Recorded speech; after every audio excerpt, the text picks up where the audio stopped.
esse horário ainda do hoje, então a gente está se adaptando, né, à qualidade desse horário. Mas é um prazer poder trazer a pregação da palavra do nosso Senhor aos irmãos. Como o Josias sempre menciona, quando a gente prepara um estudo, quando nós estudamos, lemos as Escrituras, oramos, pedimos auxílio do Espírito Santo, sempre é um gozo, é um prazer, e para nossa vergonha, muitas vezes, nesses momentos, Deus deixa bem claro os nossos pecados. Então, sempre que nós vamos trazer a mensagem, lembre que nós pregamos primeiramente para nós. Às vezes menciono isso muitas vezes, e toda vez que eu preciso preparar um estudo, preciso trazer uma pregação, isso fica muito claro aos meus olhos. E graças a Deus que tem nos auxiliado, tem mantido as portas dessa congregação abertas, e podemos sim juntos abrir a palavra de Deus, podemos estudá-la, podemos aprender mais desse tão maravilhoso Deus que é o nosso Deus. Amém? Bom, sobre o hino, eu queria comentar, o Josias, a gente tem, sabe da passagem que fala, né, quando um pecador se converte, a uma festa nos céus. Por um bom tempo, eu pensei que, durante os primeiros anos da minha vida, da minha caminhada cristã, eu pensei que isso fosse, a festa fosse porque o pecador se arrependeu em si. Então seria uma festa para o pecador. Mais ou menos era isso que eu tinha na minha cabeça. Mas estudando e a gente vivendo ao longo da caminhada, a gente vê que não. Os anjos eles glorificam a Deus porque Ele redimiu mais um pecador.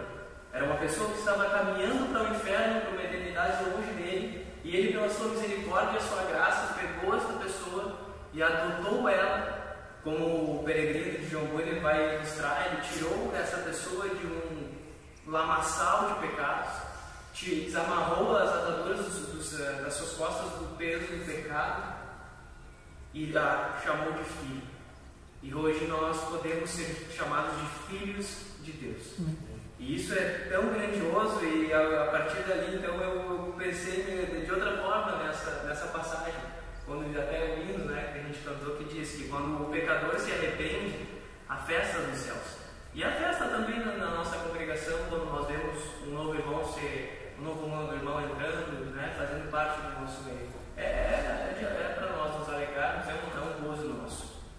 Bom, eu gostaria nessa noite, são só algumas 12 folhas da brincadeira. Gostaria que os irmãos abrissem as suas Bíblias no Evangelho de João. Evangelho de João, capítulo 10.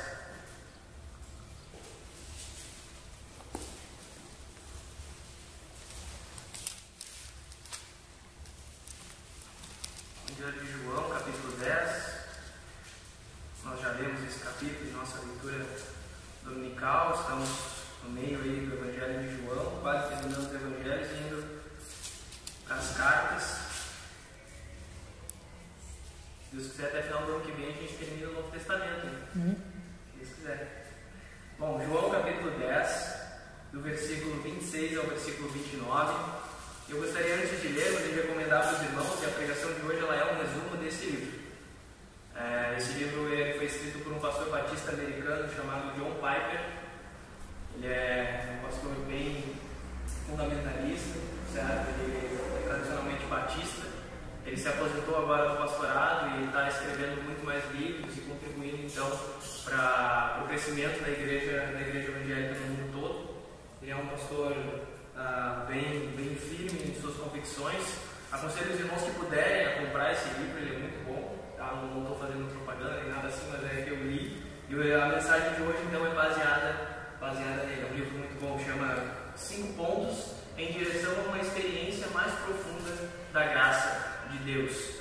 Então nós precisamos experimentar a graça de Deus, certo? E nesse meio de eleições, de debates, de princípios civis, princípios morais, nós debatemos muito com incrédulos, inclusive entre cristãos que defendiam um lado, outros cristãos que defendiam o outro, e acabou que durante essa eleição a gente ouviu tantos jargões, e o título dessa mensagem então hoje pode até parecer conhecido para os irmãos, mas ela chama Deus acima de tudo e todos.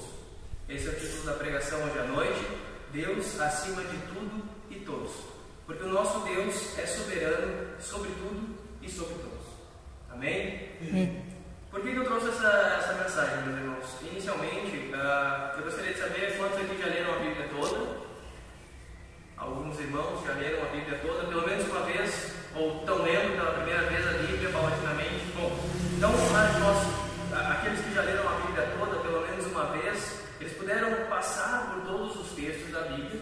Muitos deles, alguns textos bem difíceis de entender, certo? Textos complicados, que nem Judas 9, quando Judas vai falar que Satanás brigou pelo corpo de Moisés. Então, o arcanjo Miguel e Satanás, eles brigaram pelo corpo de Moisés, e aí quando nós chegamos naquela parte, a gente pensa, poxa, como que isso será que aconteceu? Sabe, são passagens difíceis que se encontram na Escritura. O próprio apóstolo Pedro disse que o Espírito Santo revelou algumas coisas a Paulo que ele escreveu e eram difíceis de entender. E alguns até torciam isso a seu bel prazer para tirar vantagem das Escrituras. Lá em 1 Pedro 3, 18 e 20, vai dizer que o Senhor Jesus ele desceu ao Hades. O que isso quer dizer? Também é uma outra passagem bem difícil de compreender. Então, existem inúmeras dessas passagens na Escritura, passagens que, se nós isolarmos ela do livro e do contexto em que ela se encontra, por quem foi escrito, em que momento foi escrito, por que aquela pessoa escreveu aquilo, se nós isolarmos, fica muito complicado nós entendermos o que quer dizer que o Senhor Jesus Cristo foi ao Hades. Ele foi ao inferno? Será que isso realmente... Bom, mas não é o caso da mensagem de hoje. Mas nós que lemos a Bíblia toda ela pelo menos uma vez, e aconselho aos irmãos que estão em sua leitura a lê-la completamente. Vamos sim passar por esses textos difíceis, mas pela graça de Deus, nós temos uns aos outros para nos auxiliar, e principalmente o Espírito Santo que ilumina os nossos pensamentos e nos ajuda a compreender a sua verdade. Mas bom, por que eu mencionei esses textos difíceis? Porque a palavra de Deus ela não pode ser isolada, ela não pode ser lida sem o conhecimento e principalmente a atenção de quem escreveu, em que momento escreveu, por que aquela pessoa escreveu. Como Josias menciona em toda a leitura que nós fazemos, ele sempre diz: o Evangelho segundo o relato de alguém. O Evangelho, no caso, a boa nova de Jesus Cristo, segundo o relato de João, segundo o relato de Lucas, segundo o relato de Marcos e Mateus, que são os 4 evangelhos que nós temos. Então, essa menção é sempre por quê? Porque nós reconhecemos que Deus, ele capacitou homens a escreverem a sua palavra. Esses homens escreveram outras coisas? Sim, Paulo escreveu outras cartas, algumas se perderam, mas sim, eles escreveram outras coisas, mas a palavra de Deus foi divinamente inspirada e ela foi preservada ao longo dos séculos.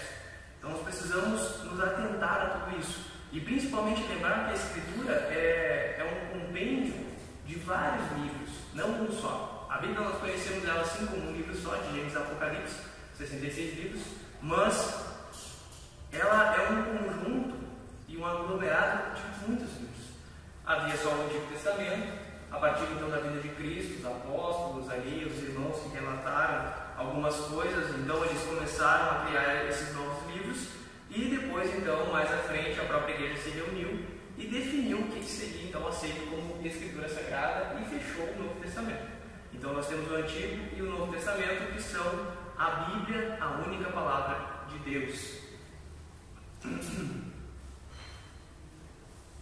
Onde eu quero chegar com toda essa introdução? Por evidência lógica doutrinária, ao longo dos séculos, muitos pregadores usaram da palavra de Deus para distorcer ideias. Assim como existem essas passagens difíceis, eles pegaram e disseram assim: bom, todo homem passa um pouco pelo Hades. Assim como Jesus Cristo morreu e foi para o Hades, ele também passou por lá. Então todos nós, quando morremos, mesmo salvos, vamos passar por lá. E a gente vai pagar um pouco então dos nossos pecados e depois a gente vai para o céu. Então veja como a utilização da palavra de Deus de forma errada, ela pode causar muitos problemas. Ela pode causar muitos problemas e pode inclusive matar espiritualmente pessoas que ficam marcadas por um entendimento errado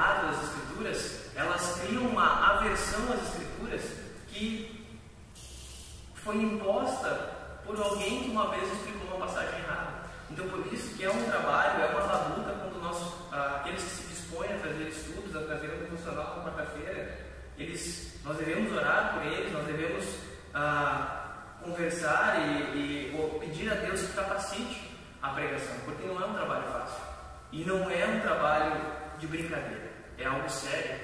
Paulo, o Senhor Jesus Cristo e outros apóstolos entregaram suas vidas a esse trabalho, a pregação do Evangelho, a pregação da palavra de Deus, e isso nós precisamos também levar a sério. Não é o irmão veio lá de Porto Alegre, é um pastor, ele sabe, ele só abre a Bíblia e pega em qualquer lugar. Não. Ele dedicou um tempo, ele investiu um tempo, ele investiu o estudo da sua vida, tempo que ele poderia estar passando com a família dele, tempo que ele poderia estar trabalhando secularmente e adquirindo posses, mas ele investiu o tempo da sua vida para estudar a palavra de Deus e nos trazer uma pregação adequada, uma pregação que visa a correta exegese do texto bíblico. Então, meus irmãos, hoje à noite eu gostaria de abordar alguns pontos que são esses 5 pontos que têm duas visões dentro das Escrituras, usando-se de passagem das Escrituras e que tem criado ao longo de séculos muito debate entre os cristãos, que são os 5 pontos da graça irresistível de Deus, vamos dizer assim, da excelsa graça de Deus. São os pontos que a gente geralmente comenta e o entendimento pode variar, inclusive, pelos pastores que já pregaram aquele escopo.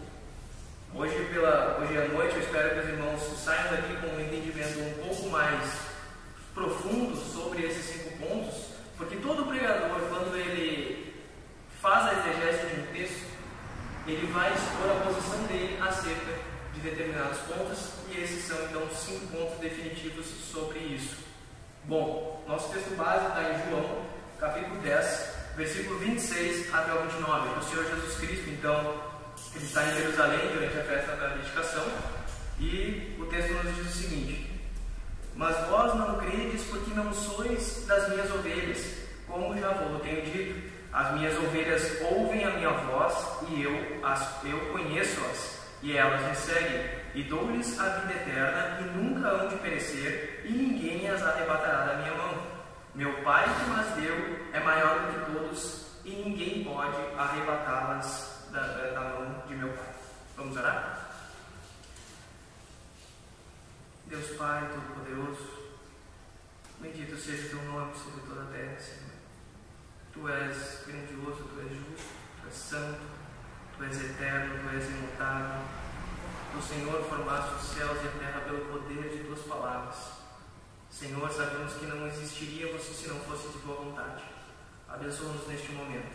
Abençoa-nos, Pai, nos dê capacidade de entender a tua palavra corretamente, de explaná-la, Senhor, e de estudá-la também. Ajuda-nos a diligentemente no nosso lar lê-la e compreendê-la através do teu Espírito Santo. Ilumina os nossos pensamentos, ilumina, Senhor, os nossos olhos para que vejamos mais a Ti e possamos, Senhor, ter um relacionamento íntimo contigo, um relacionamento íntimo e dependente de Ti. Tem misericórdia de nós, Pai. Oramos no nome santo de Jesus. Amém. Bom, então, como eu mencionei para os irmãos, o título da pregação dessa noite é Deus acima de tudo e todos. Ao longo de muito tempo tem se debatido se o homem tem livre-arbítrio ou não.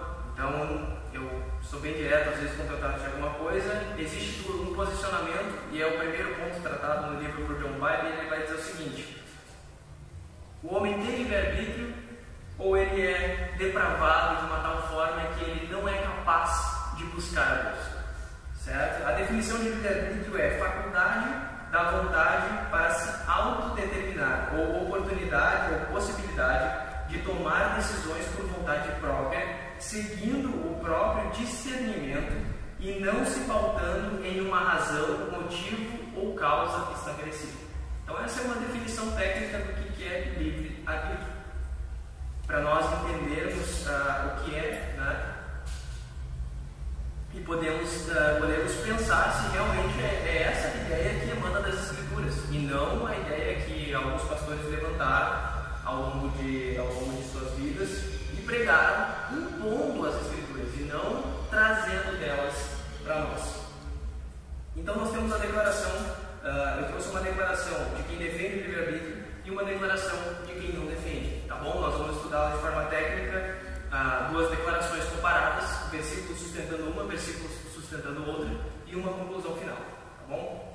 Livre-arbítrio. Embora a queda de Adão tenha afetado seriamente a natureza humana, as pessoas não ficaram num estado de total incapacidade espiritual. Todo pecador pode sim arrepender-se e crer por livre-arbítrio, cujo uso determinará o seu destino eterno. O pecador precisa da ajuda do Espírito e só é regenerado depois de crer, porque o exercício da fé é a participação humana no novo nascimento. E aí então eu vou pedir para os irmãos, e hoje a gente vai trabalhar bastante nisso, e abrir lá em Isaías 55. Isaías capítulo 55.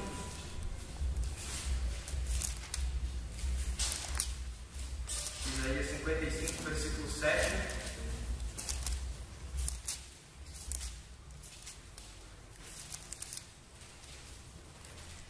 Diz assim: Deixe-o ir para o seu caminho, e o homem maligno nos seus pensamentos, e se converta ao Senhor, que se compadecerá dele. Torne para o nosso Deus, porque grandioso é em perdoar. Então, alguns dos irmãos que defendem que o homem ele tem que tomar essa decisão, que o homem ele é naturalmente capacitado a buscar a Deus, como eu li uma definição da defesa deles, eles dizem, com base nesse versículo, olha, Deus está chamando o homem a se arrepender. Deus chama o homem, não só nesse versículo, como em inúmeras outras passagens, Deus realmente chama o homem a se arrepender. Certo? Mas, será que isso aqui entra em discordância com uma outra passagem das Escrituras? Aquela que nós lemos em João, por exemplo, que diz que o Pai deu ao Filho e da mão do Filho ninguém pode arrebatar?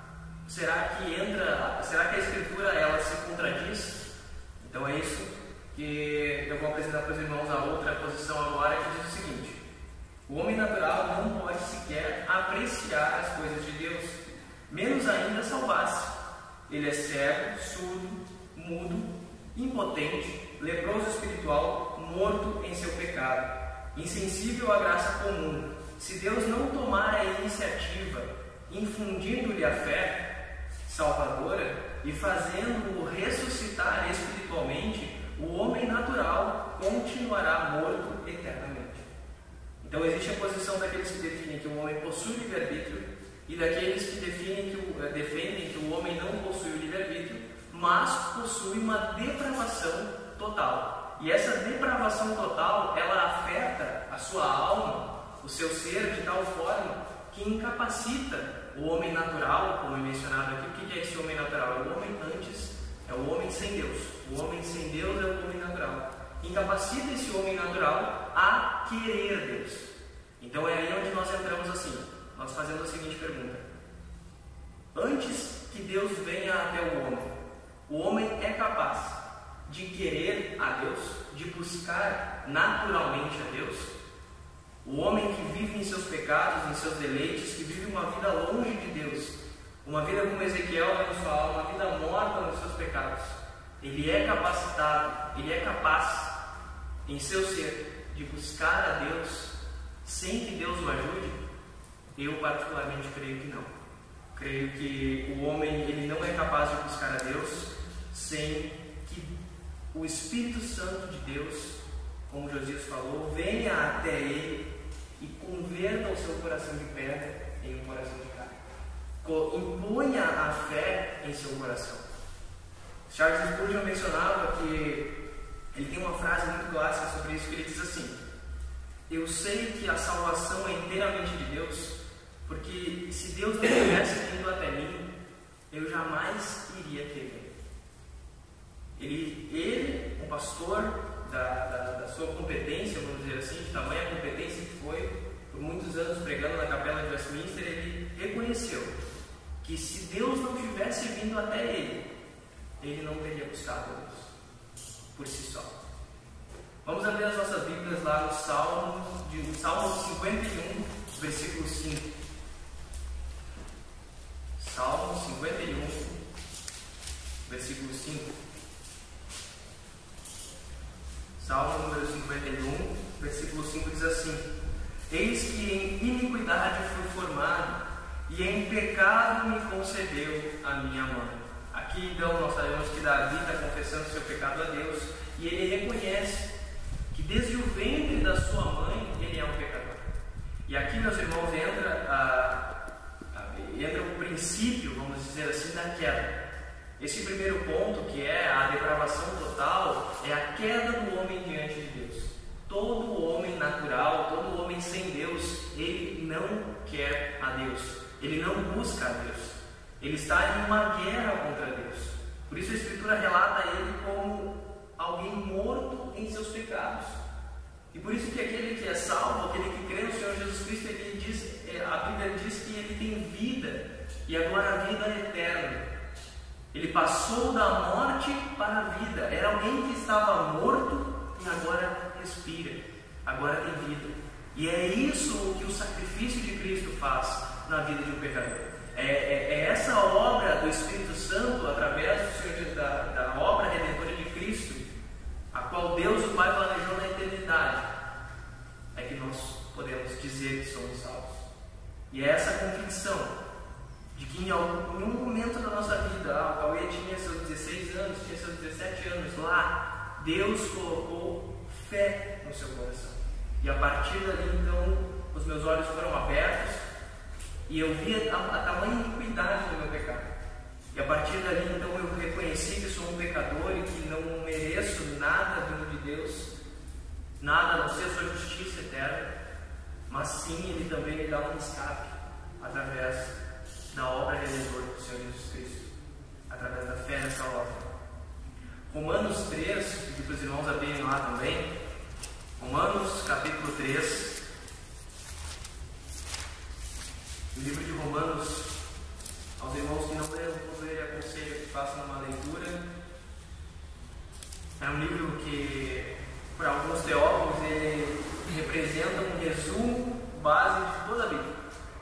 Assim como Isaías vai trazer um resumo base geral do Antigo Testamento, né? Ele vai trazer, Paulo aqui em Romanos, na carta de Romanos, essa carta é fantástica, ele vai trazer um resumo de toda a Escritura em um único livro. Romanos 3, 9, de 9 a 12, diz assim: pois que somos nós mais excelentes?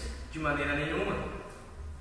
Pois já antes demonstramos que tanto judeus como gregos, todos estão debaixo do pecado. Como está escrito, não há um justo, nenhum sequer. Não há ninguém que entenda. Não há ninguém que busque a Deus. Todos se extraviaram e juntamente se fizeram inúteis. Não há quem faça o bem, não há nenhum só. Então, o homem natural, como a posição da depravação total ela defende, ele não faz o bem por si só. Sempre há um interesse próprio. O bem que ele faz não é bom aos olhos de Deus. Por isso que tudo o que nós fazemos, conforme o versículo de Romanos 11:36 que nós memorizamos, porque dele, por ele, para ele são todas as coisas, glória, pois a ele, é tudo para ele. Não é nada para nós. Não adianta eu vir aqui fazer alguma coisa e achar que a glória é para mim. Ou eu ir lá visitar um irmão, ver se ele está doente, tudo porque eu quero aparecer. Isso é pecado. Nós precisamos fazer tudo para a glória de Deus. E se lá no fundo algum de nós faz alguma coisa para aparecer, para ganhar a glória para si mesmo, reveja, meus irmãos, os ídolos do seu coração. Não se coloque à frente de Deus. Deus é quem merece toda a glória. Toda a glória é dele. Ele criou os céus e a terra, ele nos criou. O ar que respiramos pertence a ele. Nós não somos de nós mesmos. A afirmação de Paulo em Efésios 2, versículo 1, o irmão que quiser abrir pode abrir. Efésios 2, 1 diz assim: e vos vivificou, estando vós mortos em ofensas e pecados. É assim que a Escritura chama os incrédulos, os ímpios. É assim que ela chama eles antes de uma possível salvação, vamos dizer assim. É assim que nós éramos chamados antes de crermos em Cristo. E vos vivificou, estando vós mortos. Toda aquela pessoa que anda, respira, mas não crê em Jesus Cristo, ela está morta. E é nossa responsabilidade, como nós vamos ver mais para frente, anunciar o Evangelho do Senhor Jesus Cristo a ela. para ver se porventura Deus, conforme diz Paulo a Timóteo, dará o entendimento para que ela torne a despertar dos laços do pecado e do diabo. Está lá, né? Esse é o versículo de 2 Timóteo, capítulo 1, final do capítulo. Então, as pessoas estão amarradas aos seus próprios pecados. O homem natural, como o Davi falou no Salmo 51, desde o ventre da sua mãe, ele é um pecador. Então não há quem diga, como Paulo disse em Romanos, não há quem diga que eu não tenho pecado. Não há quem diga, eu sou justo. Não há um justo nenhum sequer. Todos nós somos pecadores, todos nós somos falhos. O nosso pecado está todos os dias diante de nós e nós sabemos disso. Nós acordamos e dormimos sabendo que pecamos. Sabemos que quando contamos uma mentira, que aquela mentira é pecado, que aquilo lá ofendeu a Deus. Nós sabemos quando olhamos alguma coisa que desagrada a Deus, que aquilo foi um pecado. E que aquilo precisa mudar na nossa vida, que nós precisamos abandonar esse tipo de coisa. Nós precisamos, se for uma mentira, nós precisamos abandonar a mentira. Se nós enganamos para tirar vantagem própria, nós precisamos parar com isso e deixar de ganhar qualquer coisa com isso. Nós precisamos devolver. Lembra-se de Zaqueu? Ele sim cobrava mais impostos, ele sim botava a mão no que não era dele. E o Senhor Jesus Cristo não precisou dirigir uma palavra a ele, mas quando Deus impôs fé no seu coração, ele disse: olha, aquele que eu roubei, eu vou devolver muito mais do que eu peguei. É isso, meus irmãos, que o Espírito Santo de Deus, quando ele vem até o pecador, ele faz. Ele transforma um coração de pedra em um coração de carne. Vamos abrir as nossas Bíblias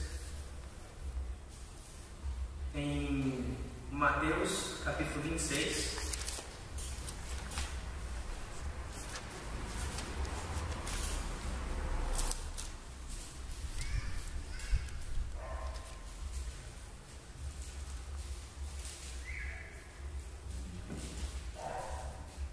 Mateus capítulo 26, versículo 34 e 35 diz assim: disse-lhe Jesus: em verdade te digo que nesta mesma noite, antes que o galo cante 3 vezes, me negarás. Disse-lhe Pedro: ainda que me seja mister morrer contigo, não te negarei. E todos os discípulos disseram o mesmo. Versículo 75 agora. E lembrou-se Pedro das palavras de Jesus que lhe dissera, versículo 74. Então começou ele a praguejar e a jurar, dizendo: não conheço este homem. E imediatamente o galo cantou. E lembrou-se Pedro das palavras de Jesus que lhe dissera: antes que o galo cante 3 vezes, me negarás. E saindo dali, chorou amargamente. Pedro não sabia aquilo que o Senhor Jesus Cristo tinha dito para ele: olha, tu vai me negar 3 vezes antes que o galo cante, uma vez tu vai me negar. 3. Ele sabia. Jesus Cristo havia predito algo que aconteceria. E ele disse: não, jamais. É mistério que eu venha morrer contigo, se caso for, se necessário for. Então, meus irmãos, nós não estamos a esmo no mundo. Nós não estamos a nosso bel prazer. As decisões que nós tomamos, todas elas estão sim sob o controle de Deus. Tudo aquilo que nós decidimos fazer deve sim ser para a glória dele, porque tudo pertence a ele. Inclusive o nosso pecado, que muitas vezes nos envergonha, é para glorificar a Deus no que? Na nossa miséria, na nossa necessidade e dependência dele. Conclusão desse ponto. Um pastor norte-americano chamado James Kennedy afirmou: a alma do homem é o seu intelecto, as suas emoções e a sua volição, ou de modo mais simples, a sua mente, o seu coração e a sua vontade. Por conseguinte, quando um homem resolve agir ou quer fazer algo, o impulso inicial ocorre na sua mente. Então, porque ele possui algum conhecimento dentro dele, surge um sentimento, os afetos e apetites humanos que fazem parte do quadro total de sua personalidade. Esses 2 fatores, a mente e o coração, atuam acerca de qualquer dada questão e dizem à vontade o que é preciso fazer. A vontade, sem exceção alguma, faz aquilo que a mente e o coração lhe dizem para fazer.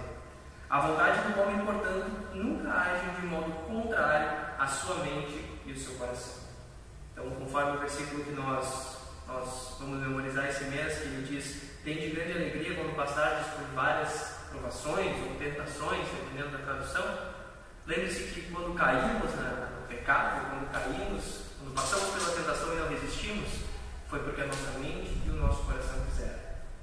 Foi por causa da nossa depravação, por causa do nosso pecado. Muitas vezes eu já ouvi alguns irmãos em Cristo culpando Satanás por causa dos seus pecados. Que Satanás me fez fazer aquilo, Satanás me colocou naquela situação, Satanás me forçou a fazer isso. Bom, então ele ameaçou tua família, ameaçou matar tua família, não sei. Satanás me fez fazer isso, ele te pegou a tua mão e botou naquele lugar. Não. Nós fazemos porque foi da nossa vontade e porque a nossa mente e nossos sentimentos disseram para nós fazermos. Então nós precisamos reconhecer os nossos pecados, nos arrepender deles e crer em Cristo, porque só nele nós podemos ter perdão. O segundo ponto que meu pai vai abordar é a eleição incondicional. Então, o homem, particularmente defende que o homem não tem livre-arbítrio. O homem, então, ele não é capaz de escolher a Deus. Aqui nós não estamos tratando do livre-arbítrio de uma decisão que gravata eu vou usar hoje, até porque eu não estou usando gravata, mas a gravata azul e a gravata vermelha. Eu não estou falando dessa decisão, eu estou falando acerca da salvação. Conforme vai dizer Jonas 2,9, a salvação pertence a Deus, certo? Aí, ponto 2, então, eleição incondicional ou condicional. O termo eleger quer dizer escolher, preferir um do que outro. Então, quando Deus ele escolheu ao Josias, ele escolheu ao Josias e não a outra pessoa. Mas existem então alguns posicionamentos acerca disso, certo? E tem alguns pastores que defendem a seguinte posição, que é a eleição condicional. Deus escolheu as pessoas para a salvação antes da fundação do mundo, baseado em sua presciência. Ele previu quem aceitaria livremente a salvação e predestinou os salvos. Então veja bem essa declaração. Ele previu, Deus de antemão olhou no futuro da história e previu quem aceitaria livremente a salvação e predestinou esses para a salvação. A salvação ocorre quando o pecador, tocado pela graça, escolhe a Cristo. O pecador deve exercer fé por si só para crer em Cristo e ser salvo. Os que se perdem, perdem-se por livre escolha.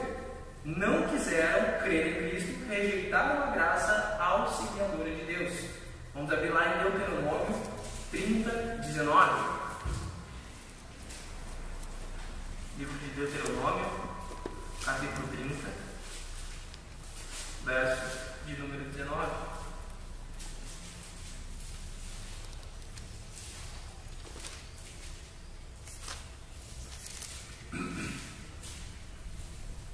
Verso 19 diz assim: Os céus e a terra tomo hoje por testemunhas contra vós de que te tenho proposto a vida e a morte, a bênção e a maldição. Escolhe, pois, a vida para que vivas, tu e a tua descendência. Então veja aqui Moisés está declarando ao povo, o seu discurso, e ele diz assim: olha, hoje eu ponho diante de vocês a decisão, vocês precisam tomar essa decisão. Então, com base em passagens como essa, o pessoal esquece de algumas outras e começa a defender que a salvação, ela tem que ser aceita. A salvação, eu estou dizendo a salvação aqui, Jesus Cristo precisa ser aceito por nós. Se nós não aceitarmos, de nenhuma forma, Deus poderá agir na minha vida. Deus não pode converter o meu coração sem que eu deixe. Então, isso chama eleição condicional. Ela é condicionada a uma decisão do pecador. Então, o William teria que aceitar o convite de Cristo. Ele teria que aceitar para que então e somente assim Deus pudesse agir. Como se Deus então ficasse dependente de uma decisão nossa. Como se nós pudéssemos impedir a ação de um Deus Todo-Poderoso. Do Deus Todo-Poderoso. E a outra posição então, que é a eleição incondicional, defende o seguinte: Deus elegeu alguns para a salvação em Cristo reprovando os demais. Aos eleitos Deus manifesta a sua misericórdia e aos reprovados a sua justiça. Deus não tem a obrigação de salvar ninguém, nem homens, nem anjos decaídos.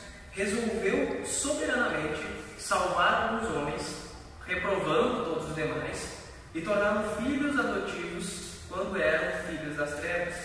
Teve misericórdia de algumas criaturas e deixou os demais, inclusive os demônios, entregues às suas próprias paixões pecaminosas. A salvação é efetuada totalmente por Deus. A fé, como a salvação, é dom de Deus, dado ao homem, não do homem a Deus.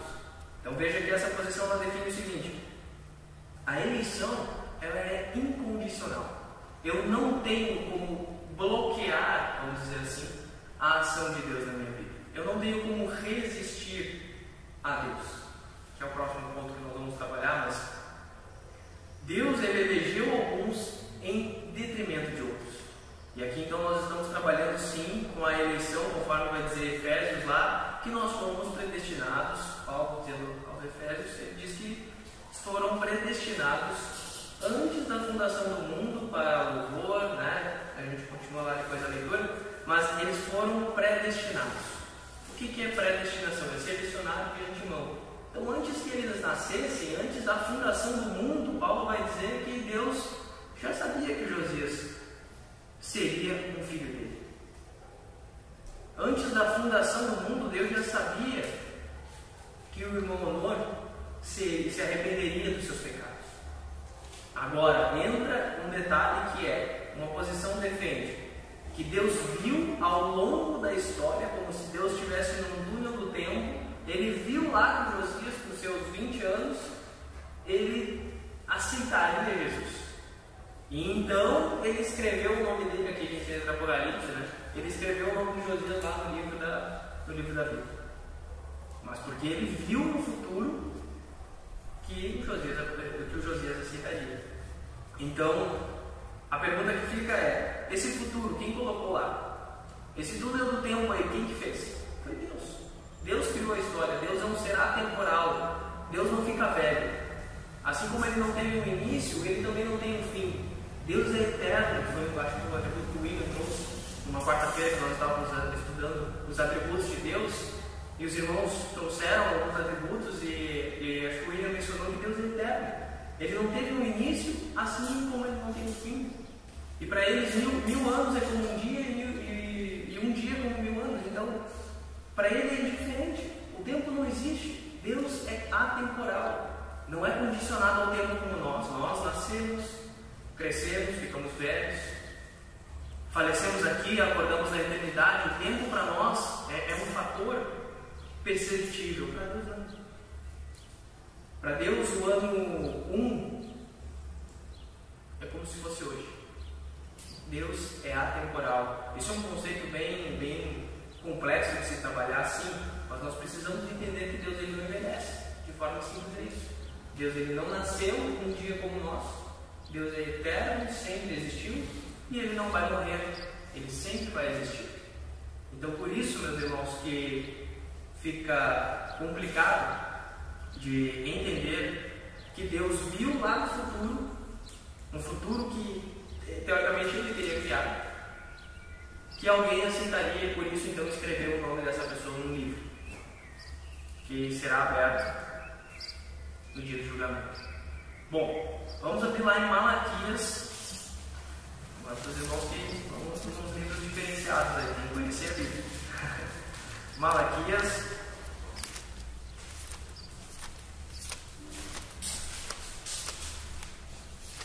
Malaquias capítulo 1, versículos 2 e 3. E a palavra do nosso Deus diz assim: Eu vos tenho amado, diz o Senhor, mas vós dizeis: em que nos tem amado? Não era Esaú, irmão de Jacó? Disse o Senhor: todavia amei a Jacó e odiei a Esaú, e fiz dos seus montes uma desolação e dei a sua herança aos chacais do deserto. Então, por toda a escritura, Deus deixa bem claro que ele amou a Jacó e odiou a Esaú. Não porque Esaú fez alguma coisa, porque eles ainda estavam no ventre. Ele anunciou para a mãe deles: olha, o mais velho vai servir o menor. O mais velho é o que nascesse primeiro, né? Eles eram gêmeos. Então, e Jacó nasceu por segundo, Esaú por primeiro, e ele deixa bem claro, desde o ventre, que ele amou a Jacó e odiou a Esaú. É duro, é um discurso duro. É duro compreender que Deus, ele ama alguns e se aborrece de outros. Mas a palavra de Deus, meus irmãos, ela é perfeita. E assim como Davi disse que desde o ventre ele era um pecador, lembrem-se que a nossa herança de Adão é o pecado. E não há nada em nós que busque a Deus. Então Deus, como eu li aqui, não tem obrigação nenhuma de nos salvar. Ou nós podemos virar para Deus e dizer assim: Deus, tu é obrigado a salvar aquela criança lá na rua. Deus, tu é obrigado a salvar o meu vizinho. Deus é obrigado a alguma coisa? Nem a sua palavra nós encontramos respaldo para dizer que Deus é obrigado a alguma coisa. Deus não é obrigado a salvar ninguém. Ele salva pela sua misericórdia, pela sua eterna bondade. Nós devemos orar para que Deus salve nosso irmão, nosso primo, nosso tio, para que Ele, na sua eterna misericórdia, porque nós não sabemos quem são esses que são predestinados. Nós não sabemos quem está escrito lá no livro da vida, porque está fechado e vai ser aberto só no último dia, só no julgamento, quando Cristo vier. Nós sabemos quem está escrito lá? Não sabemos. Então nós devemos fazer o quê? Pregar o Evangelho do Senhor Jesus Cristo a todos, indistintamente, pobres, ricos, independente de raça, cor, posição socioeconômica, independente de quem for, onde for, seja com quem for, nós precisamos pregar a palavra de Deus, mas crendo que Deus predestinou alguns, não todos.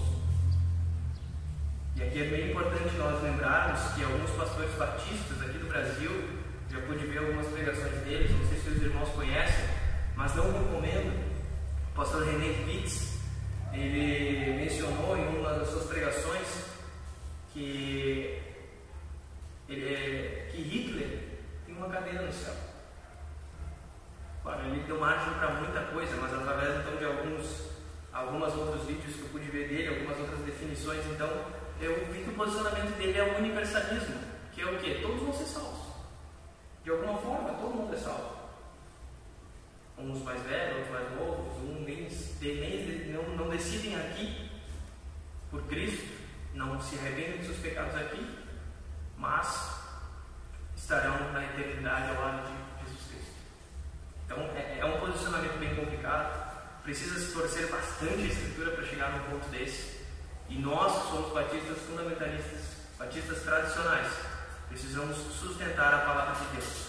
Precisamos compreender a palavra de Deus à luz do seu contexto, para não usar versículo, como o pastor José Stefanini diz, como pretexto, para pretexto para fazer qualquer coisa. A palavra de Deus disse só uma partezinha do versículo, como a gente gosta de usar lá João 6, né? Não julgueis. Mas não esquece do restante do versículo, que não julgueis segundo a aparência, mas sim segundo a reta justiça. Ou seja, a reta justiça é a palavra de Deus. Então não é que não pode julgar, pode, mas pode não quando tu tem uma trava no teu olho. Tu pode julgar, mas resolve primeiro os teus problemas e aí tu tenta estender a mão para o teu irmão, e não com hipocrisia.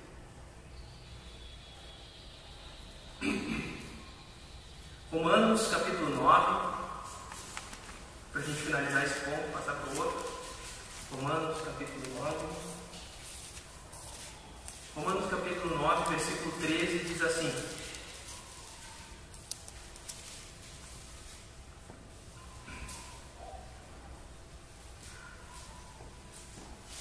como está escrito, amei a Jacó e odiei a Esaú. Então, mais uma vez, só enfatizando o ponto, Deus deixou bem claro que Ele amou um em detrimento do outro. Ele escolheu Ele escolheu amar um em detrimento do outro. Meus irmãos, nós precisamos, e aqui eu não quero ser de nenhuma forma insensível, tá? Nós precisamos estudar a palavra de Deus e compreender sim que ela é dura. A palavra de Deus ela é justa, santa, mas Deus jamais é um Deus desequilibrado. Ele não é um Deus louco. Poxa, tu amou metade da humanidade e vai mandar outra metade para o inferno. Lembre-se, a razão base do pecado.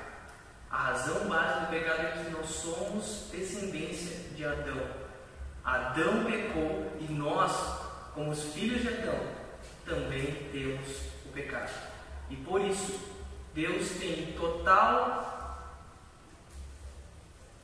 justiça em sua mão ao nos condenar ou ao nos justificar.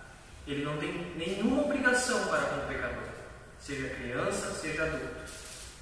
Ele não tem obrigação conosco, porque nós somos pecadores. Nós, desde o nosso ventre, nós somos rebeldes contra Ele. Nós desobedecemos a Deus. Nós não buscamos a Ele. Nós não o adoramos. Desde o nosso ventre, desde quando nós somos criancinhas, nós somos rebeldes contra as decisões dos nossos pais. Hoje a minha sobrinha estava lá em casa e ela dizia assim, tu mandava, às vezes ela fazia alguma coisa, meu irmão mandava e ela batia. Rebelde. Não entende muito bem, sim, mas tu bota 2 brinquedos na frente dela, bota uma outra criança para brincar, tira o brinquedo dela, dá para outra criança, ver se ela não vai querer outro brinquedo. Vai querer outro brinquedo, só porque a outra criança está brincando. Egoísmo. Desde o ventre há o pecado em nós, não é algo que nós aprendemos quando crescemos. É por isso que precisamos orar pelos nossos filhos. Por isso que precisamos educá-los, deixando bem claro que somos pecadores, que Ele é um pecador e precisa se arrepender e precisa crer no Senhor Jesus Cristo.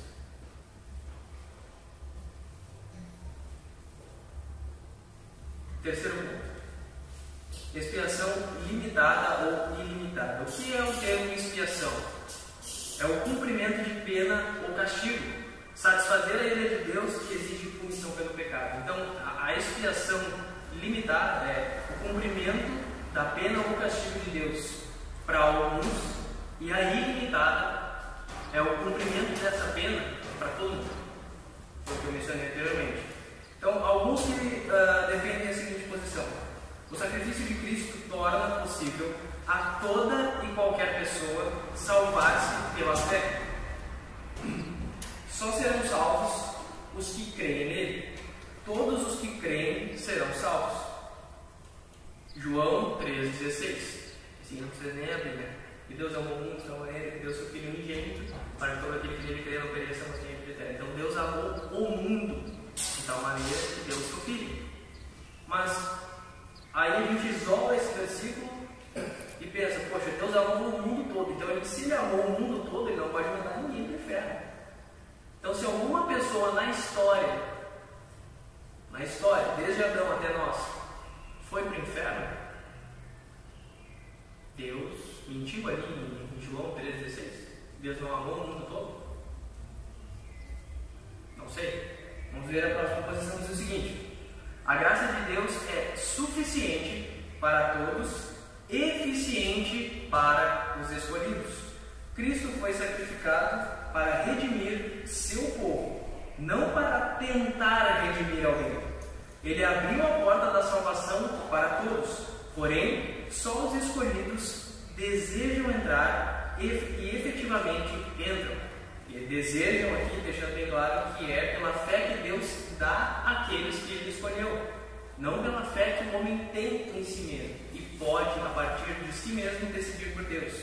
Então veja a diferença. Aqui entra o sacrifício de Cristo. Quando nós defendemos que o sangue de Cristo purificou os nossos pecados, nós dizemos que sim, o sangue de Cristo tinha poder para fazer isso. E Ele tinha poder para fazer isso por todos os cristãos que ainda vão nascer, se Ele não voltar antes, por todos aqueles que se arrependerão amanhã, por todos aqueles que se arrependeram ao longo da história até hoje. Ok? Mas o sangue de Cristo tinha poder, quando Ele verteu o seu sangue na cruz, para limpar todo o pecado da humanidade. Ele poderia ter salvo todos os seres humanos, independente de escolhidos ou não. Ele poderia ter salvo todos. As duas posições concordam quando dizem que sim, o sangue de Cristo derramado na cruz é poderoso para perdoar toda a raça humana. Todos. A diferença é que os pastores que defendem a expiação ilimitada, eles dizem que esse sangue serve para todos, mas só vai ser efetivo para aqueles que por si só abraçarem ao Senhor Jesus Cristo. A outra posição diz o seguinte, que é a expiação ilimitada. Ela diz que sim, o sangue também serve para todos, ele é capaz de purificar o pecado de toda a humanidade, mas só é efetivo, ele só é realmente, ele foi por quem era do povo de Deus. E quem é o povo de Deus? Aqueles que foram escolhidos antes da fundação do mundo. Então o sangue de Cristo não entra em jogo aqui se o sangue de Cristo tinha poder ou não. O que entra em jogo aqui é: o sangue de Cristo é eficaz para quem? Ele é eficaz para Josias, porque Josias se arrependeu, mas por quê? Porque ele por si só buscou a Deus? Ou porque Deus deu fé a ele? Então nós precisamos pensar. Aqui eu gosto sempre de mencionar que eu apresento sempre as duas posições, para que os irmãos por si só pensem. Eu deixo claro a minha posição, mas eu sempre peço que os irmãos estudem, os irmãos pesquisem e vejam, através do Espírito Santo, da capacidade que Deus deu a cada um, a verdade das Escrituras. Que a verdade está aqui. Nós precisamos estudá-la. E às vezes nós passamos batido por muita coisa que poderia nos chamar a atenção. E nós precisamos sim, meus irmãos, ler esses 66 livros. Meditar nele, porque como eu mencionei no início, tem umas passagens bem difíceis de entender. E tem algumas coisas que até hoje ainda tem possíveis duas explicações assim que tu fica, pode ser essa, não pode ser essa aqui também. E a gente às vezes não sabe. E pode ser pego de surpresa por alguém que já passou por uma igreja e vai evangelizar e toma uma sabatina lá e reprova. Então a gente precisa estudar as Escrituras, nós precisamos estar, como Paulo disse, capacitados para responder a qualquer que seja a razão da nossa fé.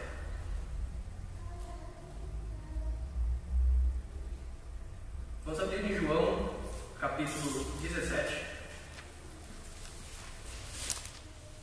João, capítulo 17. João, capítulo 17, versículo 6, 9 e 10. Diz assim, versículo 6. Manifestei o teu nome aos homens que do mundo me deste. Eram teus e tu mos deste e guardaram a tua palavra. Versículo 9 e 10. E eu rogo por eles, não rogo pelo mundo, mas por aqueles que me deste, porque são teus. E todas as minhas coisas são tuas, e as tuas coisas são minhas, e neles sou glorificado.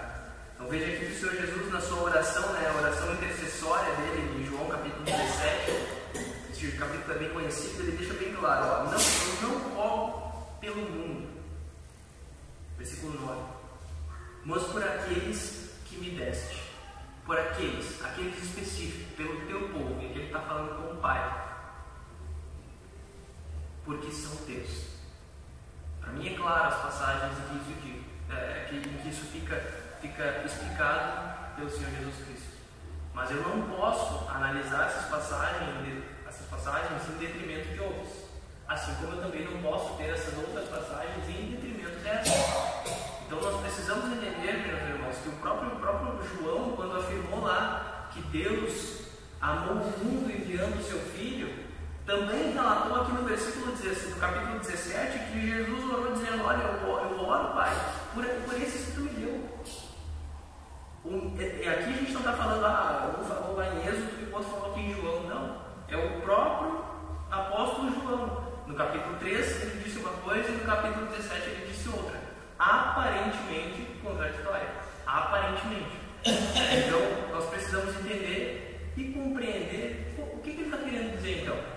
É como se eu falasse uma coisa com o Ramon hoje e semana que vem eu falasse com ele de novo, só que ele me dissesse alguma coisa, olha, parece que ele mudou de ideia. Será que ele mudou de ideia? De hoje para a semana que vem ele mudou de ideia disso? Não, parece. De repente é um detalhe a mais, ou é um complemento do que ele disse antes. O caso de João aqui é bem claro. Quando ele diz que Deus amou o mundo de tal maneira que deu o seu Filho, ele está deixando bem claro que Deus não entregou Jesus para que todos se salvassem. Porque se Deus entregou Jesus para que todos se salvassem e uma pessoa fosse para o inferno, o sangue de Jesus Cristo teria falhado. E se o sangue de Jesus Cristo falhou para uma pessoa, ele falhou para todas as outras. Então não haveria salvação.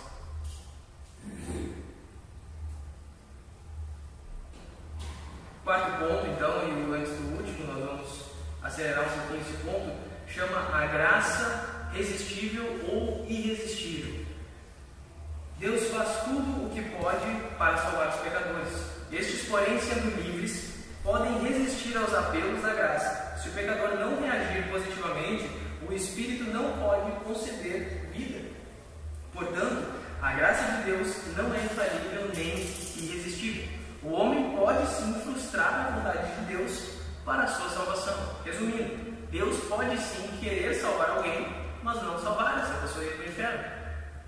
Isso então o pessoal eles defendem com base, vamos abrir lá em Efésios capítulo 4, versículo 30, versículo 2 Coríntios, Gálatas, Efésios, capítulo 4, versículo 30, diz assim, capítulo 4, versículo 30: E não entristeçais o Espírito Santo de Deus, no qual estáis selados para o dia da redenção. Veja, entristeçais o Espírito Santo, como se ao entristecer o Espírito Santo eu pudesse retirá-lo da minha vida, eu pudesse retirá-lo de mim, após já ser uma habitação do Espírito Santo de Deus. Então, aqui lá em 1 Tessalonicenses 5,19, Paulo diz assim: não extingais o Espírito. É um versículo bem curto. Não extingais o Espírito. Veja que ele é uma passagem bem complexa de se entender. Paulo está listando um monte de afazeres, vamos dizer assim, para os crentes de Tessalônica. E ele diz: não extingais o Espírito. Extinguir o Espírito. Se tu lê assim, de bate-pronto, tu diz: poxa, então quer dizer que o Espírito Santo pode sair de mim, eu posso perder a salvação então se eu posso perder a salvação, quer dizer que eu posso resistir a Deus. Mas então a gente entra em atrito, vamos dizer assim, com outras passagens da Escritura. Nós já vamos ver ela. Outro posicionamento diz assim: embora os homens possam resistir à graça de Deus, ela é todavia infalível. Acaba convencendo o pecador de seu estado depravado, convertendo-o, dando-lhe uma nova vida e santificando-o. O Espírito Santo realiza isto sem coação. É como um rapaz apaixonado que ganha o amor de sua eleita e ela acaba casando-se com ele livremente. Deus age e o crente reage livremente. Quem se perde tem consciência de que está livremente rejeitando a salvação. Alguns escarnecem de Deus, outros se enfurecem, outros adiam a decisão, outros demonstram total indiferença para com as coisas sagradas. Todos, porém, agem livremente. Então aqui a gente precisa definir o que é agir livremente. Todos nós, meus irmãos, recebemos, como José mencionou antes, a pregação da palavra de Deus através de alguém, de um folheto, de alguém que pregou, de um rádio, de uma televisão, de um vídeo no YouTube. Mas nós podemos sim resistir a isso, assim como nós podemos resistir ao Espírito Santo. Como? Resistindo, mas em algum momento ao longo da nossa vida, essa segunda posição ela define que, assim como um jovem apaixonado, aos poucos ele vai conquistando a sua amada, assim é o Espírito Santo conosco. Nós podemos resistir algumas vezes, mas ele não resiste de nós. E por fim acaba que cedemos. E aqueles que são eleitos sempre cedem, porque a graça de Deus ela é irresistível para os filhos de Deus. Porque se desde a eternidade Deus disse que eu sou dele, eu pertenço a ele, eu não sou meu. Então, meus irmãos, entendam que não é nada forçado, e aqui isso fica bem claro. O Espírito Santo não realiza isso em coação. Veja que não é aquela pessoa, um ateu, cabeça fechada, o Espírito Santo vem e, meu Deus, muda o cérebro da pessoa. Não, é aos poucos, é um processo de convencimento, é um processo é uma caminhada. Talvez aconteça alguma coisa na vida daquela pessoa, talvez ele passe a ter amizade com alguém conhecido, que crê em Deus e a partir dali desenvolve, e isso acontece aos poucos. Isso é só um exemplo. Isso pode acontecer das maneiras mais extraordinárias possíveis. Não precisa nem acontecer uma tragédia. Às vezes precisa acontecer uma tragédia. Eu conheço irmãos que só se arrependeram porque ou perderam seu pai, ou perderam um irmão, ou perderam um amigo muito íntimo num acidente, e aquilo horrorizou ele de tal forma que ele passou a partir dali. Ficou claro aos olhos dele que Deus existe. E nesse momento, então, ele tinha que conhecer a Deus, e ele foi atrás das Escrituras e viu que era um pecador. Então, às vezes, sim, precisa-se de mas às vezes não, é só um processo de convencimento, que leva, às vezes, uma vida inteira, e lá no leito de morte a pessoa acaba confessando os seus pecados e crendo em Cristo. Mas, graças a Deus, eu dou graças a Deus, porque Deus me convenceu bem rápido. E desde a minha juventude eu posso louvar a Ele, posso gastar o meu tempo da minha vida inteira lendo a Sua Palavra, posso gastar o tempo da minha vida investindo aqui para ajudar e ser ajudado pelos irmãos. Posso gastar o tempo da minha vida nessa terra adorando a Ele. Alguns Deus chama na velhice, alguns Deus chama jovens. Mas isso tudo para a Sua glória. O último ponto, então, para nós concluirmos, a perseverança dos santos. E aqui o José, a gente já conversou algumas vezes, aqui é basicamente o pessoal, e eu já conheci alguns irmãos, inclusive do nosso meio, que defendem que, meus irmãos, a gente perde a salvação. Que eu fui salvo sim, redimido dos pecados, mas a partir de uma decisão que eu tomo, eu posso ir para o inferno. Então eu estou sempre pisando em ovos, eu estou sempre correndo atrás do arrependimento do meu pecado. Eu não tenho um descanso. Quando eu deito a minha cabeça no meu travesseiro, eu fico atormentado se eu ainda não pedir perdão dos meus pecados, porque eu sei que eu não posso não acordar, e se eu não acordar sem ter me arrependido, eu posso ir para o inferno. Então o pessoal que defende a perda da salvação, ele diz assim, embora o pecador tenha exercido fé, crido em Cristo e nascido de novo para crescer na santificação, ele poderá cair da graça. Só quem perseverar até o fim é que será salvo. Aí diz lá em 2 Pedro, capítulo 2, 2 Pedro, capítulo 2, 2 Pedro, capítulo 2, versículo 1 diz assim: E também houve entre o povo falsos profetas, como entre vós haverá também falsos doutores, que introduzirão encobertamente heresias de perdição e negarão o Senhor que os resgatou, trazendo sobre si mesmos repentina perdição. Veja como o versículo coloca: e negarão o Senhor que os resgatou, trazendo sobre si repentina perdição. Então veja, mas aí nós temos um outro posicionamento que diz assim: alguns preferem dizer perseverança do Salvador ao invés de perseverança dos santos. Não há nada no homem que o habilite a perseverar na obediência e fidelidade ao Senhor. O Espírito é quem persevera pacientemente, exercendo misericórdia e disciplina na condução do crente. Quando o ímpio estava morto em pecado e ressuscitou, Cristo lhe aplicou o seu sangue remidor. E a graça salvífica de Deus infundiu-lhe fé para crer em Cristo e obedecer a Deus. Se todo o processo de salvação é obra de Deus, o homem não pode perder. Segundo a Bíblia, é impossível que o crente regenerado venha perder a sua salvação. Os apóstatas nunca nasceram de novo, jamais se converteram, por isso perderam a salvação. Então, meus irmãos, vamos abrir ali em João capítulo 6, versículo 51, só para concluirmos. João 6, versículo 51, diz assim: Eu sou o pão vivo que desceu do céu. Se alguém comer deste pão, viverá para sempre. E o pão que eu der é a minha carne, que eu darei pela vida do mundo. João 6, 51, isso mesmo.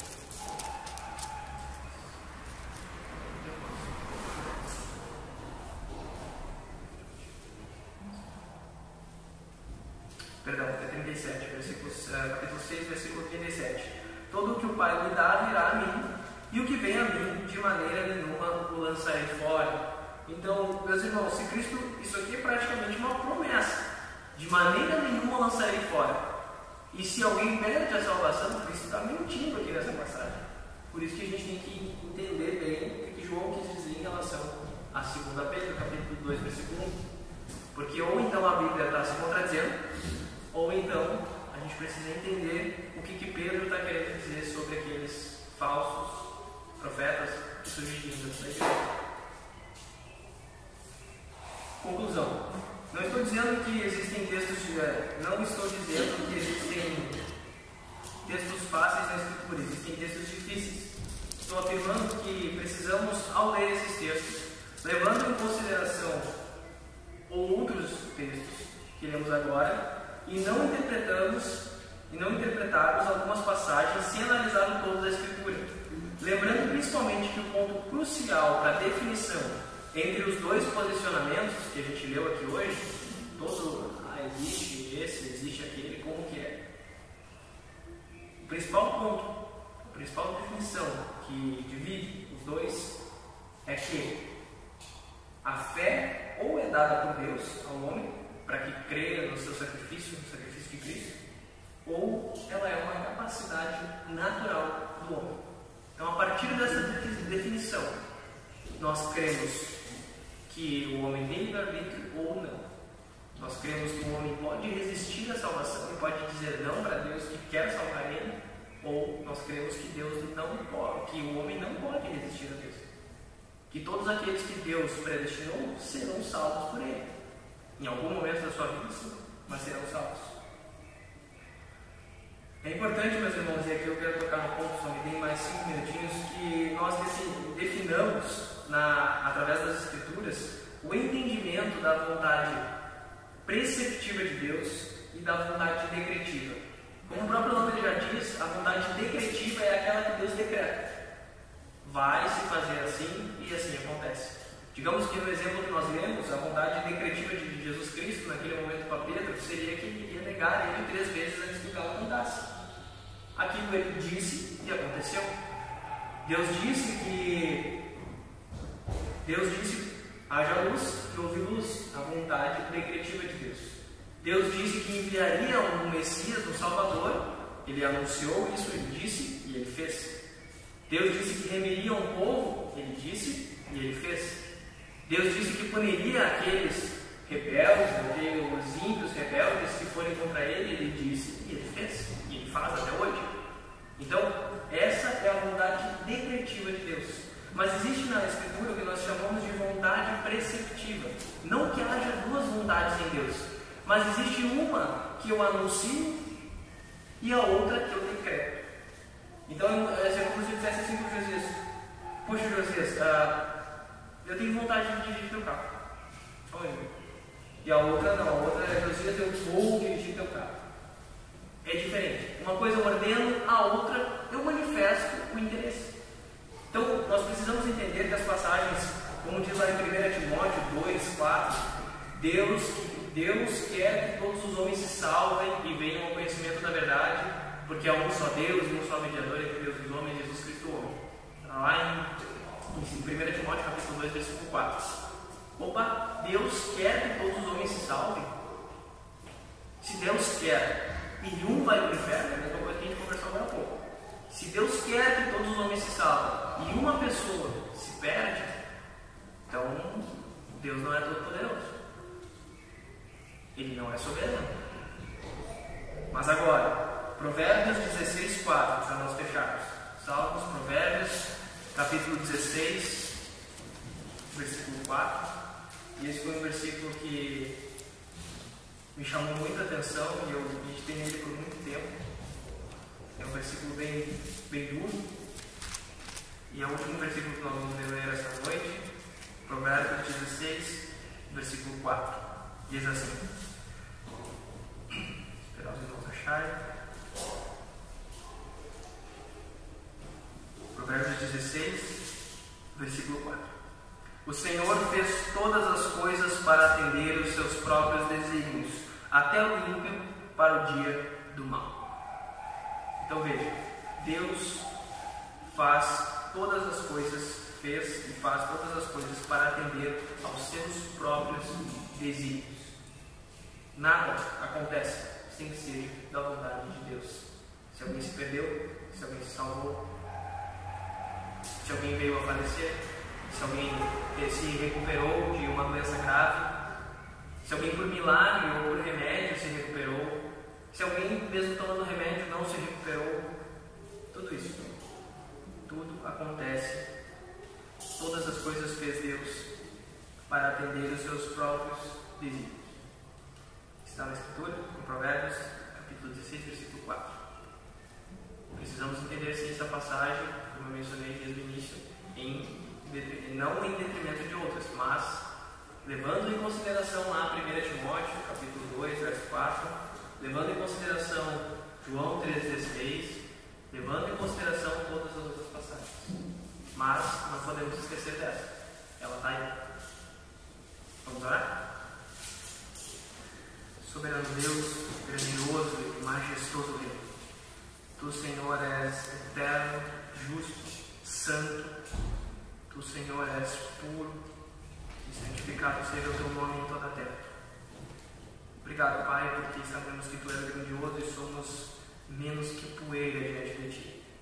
Tu és tão grande, Senhor. Tu és tão grande e nós somos pecadores que precisamos da Tua graça a cada segundo de nossas vidas. Ó Pai, perdoa os meus pecados, perdoa as minhas falhas, Senhor.